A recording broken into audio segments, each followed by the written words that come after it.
Good morning class, fifth subject maths class. आज आपको mental math की बुक में वर्कशीट नंबर 54 सॉल्व करनी है, जिसमें आपको प्रॉफिट एंड लॉस चैप्टर से दिया गया सॉल्व करने के लिए। आप उससे पहले कुछ टर्म्स देख लीजिए, कुछ फॉर्मूले हैं उनको देख लीजिए। जैसे हमारा सीपी होता है, सीपी मतलब होता है कॉस्ट प्राइस। कॉस्ट प्राइस मतलब होता है जिस प्राइस पर हम किसी भी चीज़ को खरीदते हैं, ठीक है। एसपी मतलब होता है सेलिंग प्राइस। सेलिंग प्राइस मतलब जिस कॉस्ट पर हम किसी भी चीज़ को बेचते हैं। अब देखिए, जब हमारा CP when CP is less than SP, तो अब हमें होता है प्रॉफिट। प्रॉफिट मतलब फ़ायदा, ठीक है। सीपी छोटा होता है और एसपी बड़ा होता है, मतलब हम किसी भी चीज़ को कम पैसों पर खरीदते हैं और ज़्यादा में बेचते हैं। मान लो आपने एक पेन लिया 10 रुपीज़ का और उसको आपने बेच दिया 15 रुपीज़ में, तो हमारा सीपी कितना हो गया 10 और एसपी कितना हो गया 15। तो आपको सीधा सीधा दिख रहा है कि आपको फ़ायदा हो रहा है। भाई आपने 10 रुपये खर्च किए और आपको 15 मिल रहे हैं, तो इसका मतलब क्या हो रहा है, आपको प्रॉफिट, ठीक है। और प्रॉफिट निकालने का फार्मूला होता है, प्रॉफिट इज इक्वल टू होता है फार्मूला एसपी, जो भी आपका एसपी है माइनस सीपी। एसपी क्योंकि जब प्रॉफिट होगा तो एसपी ज़्यादा होगा, है ना। जब एसपी ज़्यादा होगा तो एसपी माइनस सीपी होगा, ठीक। अब आपका दूसरा होता है, जब आपको एसपी छोटा हो और सीपी बड़ा हो, तो क्या होता है, when SP is less than CP, ठीक है। तो क्या होता है, आपको लॉस होता है, क्योंकि मान लो आपने कोई चीज़ ज़्यादा में खरीदी और कम में बेची।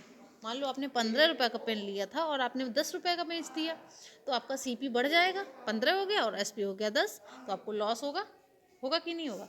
जब भी लॉस निकालते हैं तो loss is equal to formula होता है सीपी माइनस एसपी।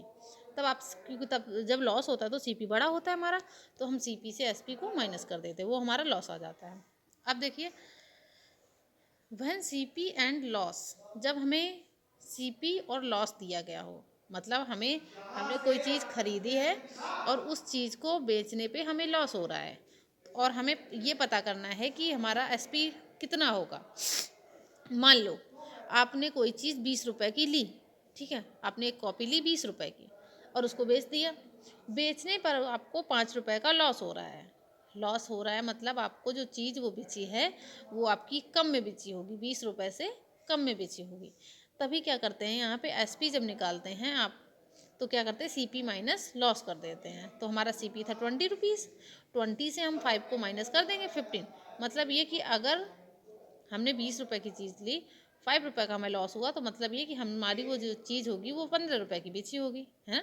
तो एसपी कितना आ गया 15 रुपीज़।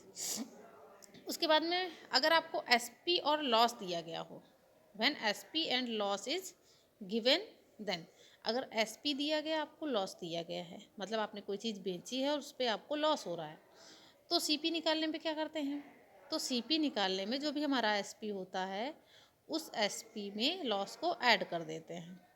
क्यों ऐड करते हैं, मान लो आपने कोई चीज़, अब क्योंकि हमें एसपी दिया है ना, हमने कोई चीज़ बेची है 50 रुपए की, उसके बाद भी उस पर हमें लॉस हो रहा है ना। 10 रुपए का हमें लॉस हो रहा है मान लो, तो लॉस तब होगा जब हमारा जो सीपी होगा वो एसपी से मतलब 50 से ज़्यादा होगा, तभी तो लॉस होगा। तो इसीलिए हम इसमें 50 में 10 को ऐड कर देंगे, 60 आ जाएगा आपका सीपी।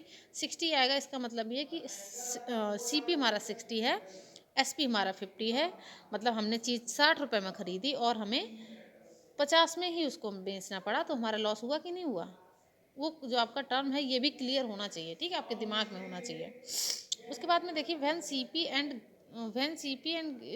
गेन, गेन या प्रॉफिट एक ही बात होती है। गेन मीन्स फ़ायदा होता है या प्रॉफिट मीन्स भी फ़ायदा होता है। जब हमें सीपी दिया गया हो और प्रॉफिट या गेन दिया गया हो, तो एसपी कैसे निकालेंगे। तो हमारा एसपी, हमें जब हमें गेन हो रहा है मतलब प्रॉफिट हो रहा है, तो हमारा जो एसपी होगा वो सीपी से ज़्यादा होगा। तो सीपी प्लस गेन, जो भी हमारा सीपी दिया गया है वो सीपी प्लस गेन, जो भी प्रॉफिट है वो हमारा एसपी होता है। जब एसपी और गेन दिया गया हो तो सीपी कैसे निकालते हैं, तो हमारा सीपी इज इक्वल टू होता है एसपी माइनस गेन, क्योंकि जो हमारा सीपी होता है वो फिर एसपी से छोटा होता है, ठीक है। जो हमारा कॉस्ट प्राइस होता है वो सेलिंग प्राइस से छोटा होता है, तो हम सेलिंग प्राइस माइनस गेन करेंगे तो हमारा कॉस्ट प्राइस आ जाएगा। इन फार्मूले जो फार्मूले आपको दिए गए हैं इनको अच्छे से एक बार फिर से पढ़ लीजिएगा। Thank you.